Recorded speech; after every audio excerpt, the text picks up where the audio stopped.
اور ایسے دکھانے میں جو خرابیاں پائی جاتی ہیں اس میں ایک خرابی یہ بھی ہے بہت ساری خرابیوں کے ساتھ، ایک تو لڑکی والوں کا خرچ بھی ہر بار زیادہ ہوگا، اور دوسرا یہ دیکھنے والے اس دیکھنے کے بہانے باری باری آتے رہیں گے اور نئے نئے لوگوں کو لاتے رہیں گے۔ پرسوں چاچا آئے تھے، اب دوسری بار آ رہے ہیں، خالہ بھی ماموں بھی آ رہے ہیں، تیسری بار آ رہے ہیں، ہمارے بڑے بھائی نہیں تھے ان کو بھی ساتھ لا رہے ہیں، ہمارے فلاں نہیں تھے ان کو بھی ساتھ لا رہے ہیں۔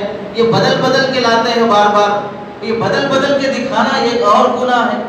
اور ایک مزید بات یہ ہے کہ اگر اتنا سب دیکھنے کے بعد بالفرض رشتہ پسند نہیں آیا اور انکار کر کے چلے گئے، بڑی شرافت سے بولتے ہیں، گھر جا کے فون کر کے بولتے ہیں، گھر جا کے فون کر کے بولتے ہیں، آئے تھے یہاں بیٹھ کے دیکھ کے فیصلہ کر کے جانے واسطے، یہاں سمجھ میں نہیں آیا، اب گھر جا کے کیا دیکھ کے فیصلہ کریں گے؟ بھائی جب تمہارے سامنے مال رکھا ہوا ہے تو وہ دیکھ کے خریدنا نہیں خریدنا وہ سمجھ میں نہیں آ رہا ہے، گھر جا کے بولیں گے کہ وہ مال میں خریدتا ہوں، بھائی ایسی حماقت ہے۔ یہ سب بہانے ہوتے ہیں، گھر جا کے دیکھ کے بولیں گے فلاں کریں گے۔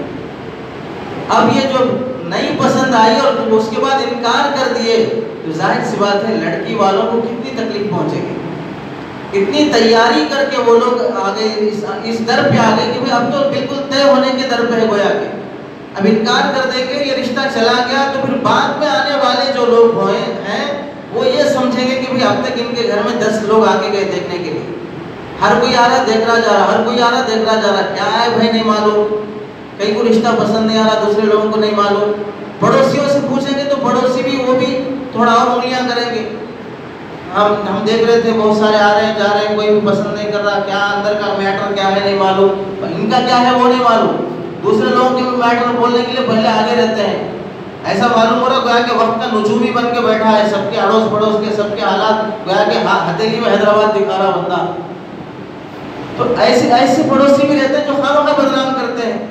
تو اتنا تیاری کرا کے دکھانے کے بعد جب لڑکی کو ریجیکٹ کر دیا جائے گا تو پھر اس کے خاندان پر اس کے دل پہ کیا گزرے گا، دوسرے آنے والے رشتے بھی بند ہو جائیں گے یا تاخیر اور دیر ہوتی جائے گی۔ اس واسطے منگنی میں اس طرح جو مروجہ دکھانا ہے وہ دکھانے کی اجازت نہیں ہے۔ نکاح کی دعوت کی بھی تفصیل آ گئی کہ مطالبے پر نہ ہو، مال حرام سے نہ ہو، اور اس میں دوسرے ایسی حرام چیزیں شامل نہ ہو جیسے بے پردگی نہ ہو، ویڈیوگرافی نہ ہو، گانا بجانا نہ ہو، میوزک نہ ہو، اور پھر مردوں کی جگہوں پہ انتظام کرنے والے لیڈیز نہ ہو، لیڈیز کے سیکشن میں، اور مرد ویٹر نہ ہو، یہ ساری تفصیلات کے ساتھ نکاح کے کھانے کی اجازت ہے۔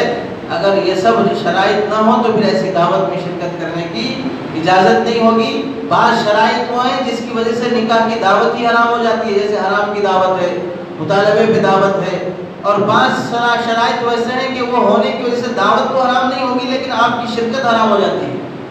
وہ کھلا سکتا ہے لیکن آپ ایسی جگہ شریک نہیں ہو سکتے۔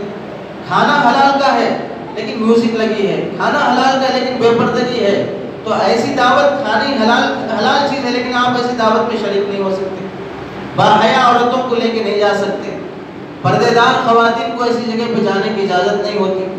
تو نکاح کی دعوت ہوئی، ولیمے کی دعوت میں زیادہ ہنگامہ کرنے کی اجازت نہیں ہے، اور ولیمہ 3 دن تک مسنون ہے، یعنی اگر کوئی بندہ 1 دن 2 دن 3 دن تک کر لے تو اس کی گنجائش ہے، اجازت ہے۔ 3 دن سے اگر آگے چل کر امام مالک کے پاس 5 سے 7 دن کی اجازت ہے، باقی احناف کے پاس 3 دن کی اجازت ہے، اس سے زیادہ کی اجازت نہیں ہے۔ اس کے بعد اگر کوئی آدمی چھوٹا ولیمہ بڑا ولیمہ یہ بھی چلتے ہیں، چھوٹا ولیمہ یعنی بڑے ولیمے میں شاید بڑے بڑے پیٹ والے آئیں گے، چھوٹے ولیمے میں چھوٹے چھوٹے پیٹ والے آئیں گے، تو یہ چھوٹا ولیمہ بڑا ولیمہ بھی چلتا ہے۔ شریعت میں 3 دن کے بعد کوئی چھوٹا بڑا نہیں ہے۔ اگر آپ کو دوبارہ اپنے نکاح کی خوشی پہ دعوت کرانا ہو تو وہ اسے معتوبہ کہیں گے، یعنی عام دعوت، اسے ولیمے کی دعوت کا نام نہیں دیا جائے گا، وہ ولیمہ نہیں کہلاتا ہے۔ اللہ کے نبی صلی اللہ علیہ وسلم نے 3 دن تک کی اجازت دی ہے بعض احادیث میں، اور بعض احادیث میں اللہ کے نبی نے 5 سے 7 تک کی اجازت دی ہے، تو دوسرے ائمہ اس مسلک کو لیتے ہیں۔ ایسے عقیقے کی دعوت، عقیقے کی دعوت میں طریقہ یہی ہے کہ آپ بہتر ہے کہ بچہ پیدا ہونے کے بعد 7ویں دن بچے کے سر کے بال نکال دیں اور نام رکھ دیں، اور ان سر کے بالوں کے جو نکالے گئے اس کے برابر چاندی یا چاندی کے بقدر پیسہ صدقہ دے دیں، اور 7ویں دن اگر لڑکا ہے تو 2 بکرے، لڑکی ہے تو 1 بکرا استطاعت کے بقدر. اگر استطاعت نہیں ہے تو لڑکے کے لیے بھی 1 بکرا کافی ہے.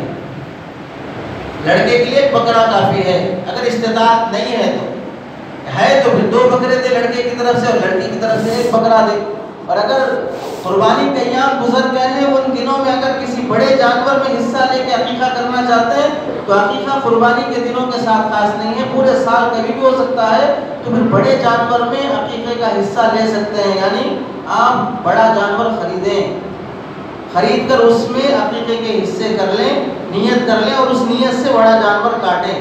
اس طریقے سے ہوگا. اگر 3 دن قربانی کے گزرنے کے بعد عقیقہ کر رہے ہو، ایسا نہیں ہوگا کہ وہ قصاب کے پاس چلے گئے، جب تم بڑا جانور کاٹتے ہو اس میں 3 حصے میرے رکھ لو باقی تمہارے ہیں. قصاب کا کوئی حصہ نہیں رہتا، وہ صرف بیچنے کے لیے کاٹتا ہے. اور بیچنے کے لیے جانور میں حصہ لیا جائے گا تو پھر کوئی قربانی نہیں ہوتی اور کوئی عقیقہ نہیں ہوتا. اس واسطے سال گزرنے کے بعد اگر کرنا چاہتے ہیں، استطاعت ہے تو 2 بکرے کاٹے اور عقیقہ کرنے میں اہتمام کرے. اگرچہ کہ فقہا نے اسے مستحب لکھا ہے، بعض اردو کتابوں میں سنت کی بھی تعبیر ہے، لیکن فقہا کا مفتہ بھی قول ہے کہ مستحب ہے. اللہ کے نبی نے فرمایا کہ عقیقہ کرو، جب تک عقیقہ نہیں کرو گے کہ تو بچے کے اوپر بلائیں اور مصیبتیں لٹکی ہوئی رہتی ہیں، اور عقیقے کی بدولت وہ بلائیں اور مصیبتیں اللہ تعالیٰ ٹال دیتے ہیں. اس واسطے عقیقہ کرنے میں آدمی کوتاہی نہ کرے. عقیقہ کرنے کے بعد آدمی گوشت تقسیم کرنا چاہتا ہے تو اس میں بھی یہی طریقہ ہے کہ 3 حصے کرے، 1 اپنا، 1 اپنے رشتہ داروں کا اور 1 غریبوں کا. 3 حصے کرے. اگر نہیں کرنا ہے، پورا ہی اپنے پیٹ کے حوالے کرنا ہے تو کر سکتا ہے. وہ جیسے اکاؤنٹ ہے نا، سیونگ اکاؤنٹ، کرنٹ اکاؤنٹ جیسے، تو ویسے ہی یہ سیونگ اکاؤنٹ کر لے، اپنا پورا پیٹ کے حوالے کر دے. بڑا پیٹ تو فریج ہے، چھوٹا پیٹ تو چلتا پھرتا رہتا ہے. تو شریعت میں اس کی اجازت ہے. 3 حصے کرنا مستحب ہے. نہیں کرتے ہیں تو آپ کی مرضی ہے. پورا ہی کسی کو دے دیں تو بھی کوئی حرج کی بات نہیں ہے، پورا ہی کسی غریب کے حوالے کر دیے. اور اگر دعوت کرتے ہیں تو اس میں اسراف اور فضول خرچی کی اجازت نہیں ہے. بعض لوگ ولیمے کی عقیقے کی دعوت بھی ایسے کرتے ہیں جیسے نکاح اور ولیمے کی دعوت کر رہے ہیں. فنکشن ہال بک کرتے ہیں اور اتنے لوگوں کا ہنگامہ کرتے ہیں. 2 کاٹنا تھا 4 بکرے کاٹتے ہیں، اور پھر اسے شان کے طور پہ بولتے بھی ہیں کہ بھئی اس کے عقیقے ہم نے 6 بکرے کاٹے تھے. بھائی کہیں کہ 6 بکرے کاٹنے کی ضرورت کیا تھی تیرے؟ شریعت تھوڑی بولتی ہے کہ 4 بکرے کاٹو 6 بکرے کاٹو. اور پھر اس میں یہ شان اور فخر دکھانا مقصود ہوتا ہے. اس واسطے عقیقہ اگرچہ کہ مستحب عمل ہے، اس سے بچے کی مصیبتیں اور بلائیں ٹل جاتی ہیں، لیکن اگر اس میں یہ فساد کی چیزیں آ جاتی ہیں تو پھر وہ کوئی فائدہ اور کوئی مؤثر نہیں رہتا ہے. تو عقیقے میں سنت کی رعایت کی جائے، رواج کے مطابق اسے ایک طرح کی نئی رسم اور رواج نہ بنا دیا جائے. ایسے لڑکی بالغ ہونے پر دعوت کی شرعی حیثیت بالکل بے جا ہے اور ناجائز ہے. کسی کے گھر میں لڑکی بڑی ہو گئی، لڑکی بڑی ہونے پر دعوت کی جا رہی ہے، اس کا رسم کیا جا رہا ہے، اسے نئے جوڑے پیش کیے جا رہے ہیں، پھول کا ہار ڈالا جا رہا ہے. یہ سب چیزیں بے حیائی کی باتیں ہیں، انسانیت سے اور اخلاق سے گری ہوئی باتیں ہیں. کسی کے گھر میں لڑکی بڑی ہونے پر دعوت کی جائے اور اس کے بالغ ہونے کا اشتہار لگایا جائے، اس کی تشہیر کی جائے، یہ بالکل بے حیا کے خلاف چیز ہے. اور ایسے ہی سالگرہ کی دعوت، شادی ہونے کے بعد جب سال آتا رہے گا تو ہر سال کی وہ ہمارے فلاں تاریخ میں نکاح ہوا تھا، اس کے بعد اب پھر اس کی خوشی منا رہے ہیں. ادھر سال کی دعوت، ادھر مرنے کے بعد برسی کی دعوت.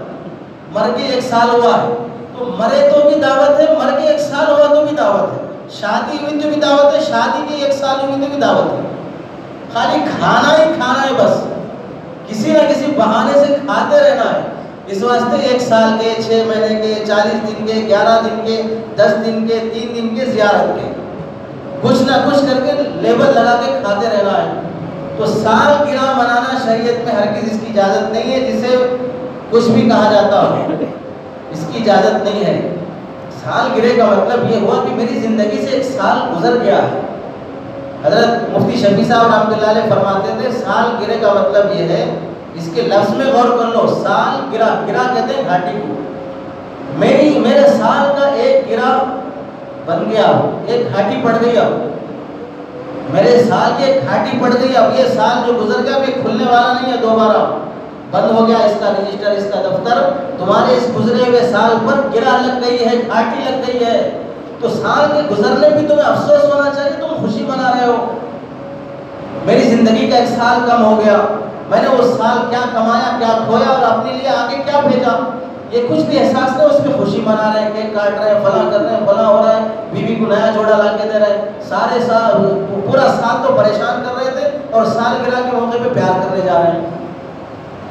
تو سالگرہ منانے کی شریعت میں اجازت نہیں ہے، سالگرہ کی دعوت میں شرکت کرنے کی بھی اجازت نہیں ہے، یہ شریعت کے خلاف ایک رسم اور بدعت ہے، اسے اپنانے کی شریعت میں کوئی گنجائش نہیں ہے۔ چاہے وہ کتنے ہی جگری دوست کا ہی کیوں نہ ہو، صاف صاف بول دے تیرے سال کو گرا لگی ہے، میرا سال ابھی چل رہا ہے، ابھی کھاٹی نہیں پڑی ہے میرے سال۔ ایسے برسی کی دعوت کا بھی یہی حکم ہے، مرنے کے 1 سال کے بعد فلاں کی برسی، فلاں اخباروں میں آتا ہے فلاں صاحب کی 40ویں برسی، فلاں صاحب کی 55ویں برسی، فلاں کی 28ویں برسی، مرنے کے اتنے سال کے بعد بھی ان کی دعوت منائی جا رہی ہے۔ ایسے زیارت، سوم، 10واں 11واں چہلم، یہ سب آ گیا کہ یہ سب دعوتیں جو ایصال ثواب کے بہانے پہ کی جاتی ہیں، کوئی ثواب نہیں ملتا تو پھر ثواب پہنچانے کی بھی کوئی بات ہی نہیں رہے گی۔ چلا چٹی کی دعوت، اس کی بھی کوئی شرعی حیثیت نہیں ہے اور ایسی دعوت کرنے کی اجازت نہیں اور اس میں شرکت کرنے کی بھی اجازت نہیں ہے۔ ختنے کی دعوت، اس کا بھی تذکرہ آ گیا کہ ختنے کی دعوت، ختنہ ہونے پر لوگوں کو بلا کے دعوت کراتے ہیں۔ صحابہ منع فرماتے تھے کہ ہمارے دور میں بھی ختنے ہوتے تھے لیکن اس کی دعوتیں نہیں ہوتی تھی، اس واسطے اس کی اجازت نہیں ہے۔ ہاں اگر مشرکانہ ماحول ہو، جہاں پر شرکیہ محلہ، شرکیہ ماحول ہو، وہاں پر اگر مسلمان ختنے کی سنت اور شاعر ہونے کو دکھلانے کے لیے کر رہے ہیں، نیت کا فرق ہو جاتا ہے۔ غیر مسلم چونکہ ختنہ نہیں کرتے ہیں، مسلمان ختنہ کرتا ہے اور اس کے لیے شاعر میں سے ہے، اور اس ماحول میں جب مسلمان اپنے اسلامی شاعر کو دکھانے کے لیے کہ ہمارے اسلام میں یہ چیز سنت ہے، تمہارے ماحول میں رہتے ہوئے بھی ہم اس سنت پر عمل کرتے ہیں اور اسے زندہ کرتے ہیں، اسے دکھانے کے لیے اگر کوئی آدمی اپنے مسلمان بھائیوں کو اس دعوت میں شریک کر لیتا ہے تو بعض بڑے فقہا نے اس نیت سے ختنے کی دعوت کی اجازت دی ہے۔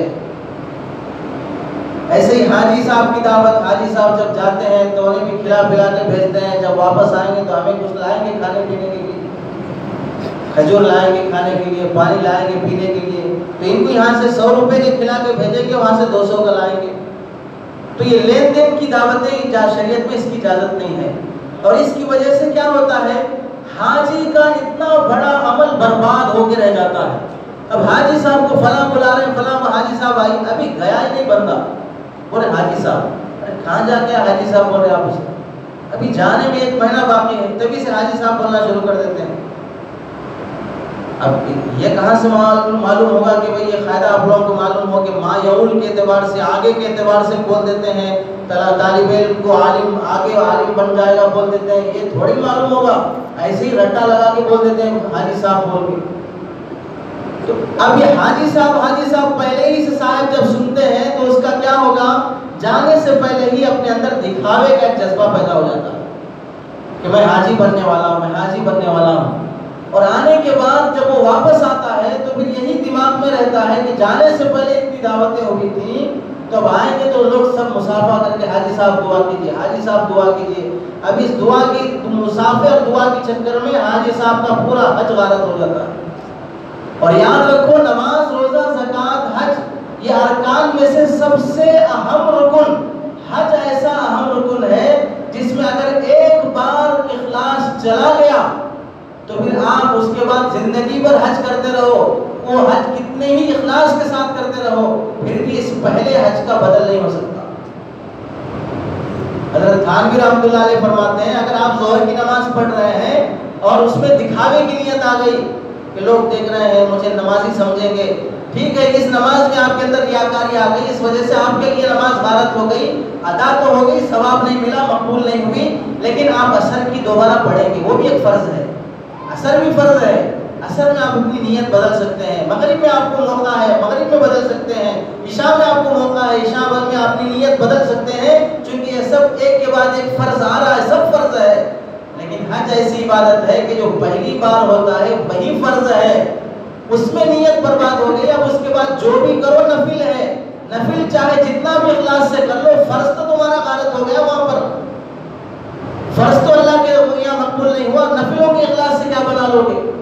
اس واسطے حاجی صاحب کی آنے جانے کی دعوتیں شریعت کے مزاج کے خلاف ہیں، اور حاجی صاحب کو خواہ ان کی دعوت کی نیکی کو برباد کرنا ہے، اور مزید اس پر پھول کے ہار پہنائے جاتے ہیں۔